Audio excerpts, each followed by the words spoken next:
In today's video, I'm going to teach you how to set an event cancellation policy in Calendly. We'll walk through this together, step by step, so that by the end, you'll know exactly where to go and what to click to make sure your cancellation rules are clearly documented inside your event type. First, open Calendly and head over to your scheduling page where all your meeting types are listed. Here, you'll see the different event types you've created, like 15-minute calls, discovery sessions, or demos. Find the specific meeting type where you want to add or clarify your cancellation policy. This is important because cancellation details can vary depending on the kind of meeting, so make sure you're working on the right event. Once you've found that event type, click directly on the meeting. This opens the event settings and editor view. Inside this area, you can manage all the key details of your event, such as duration, availability, and descriptions.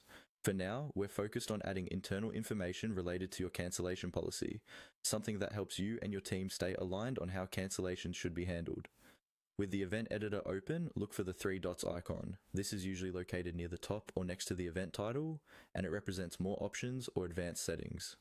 Go ahead and click on those three dots.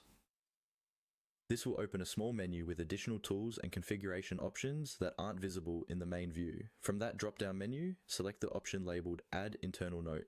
Clicking this will open a dedicated space where you can type notes that are only visible internally, not to your invitees. This is a perfect place to document your cancellation policy, such as how many hours notice you require, what to do with repeated no-shows, or any exceptions your team should be aware of. Use clear and concise language in this internal note so that anyone on your team who has access to this Calendly event understands the expectations.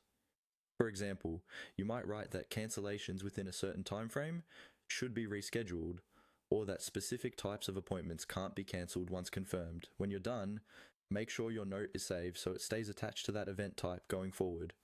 And that's it. By clicking into the meeting, opening the three-dot menu, and adding an internal note, you've effectively documented your event cancellation policy inside Calendly.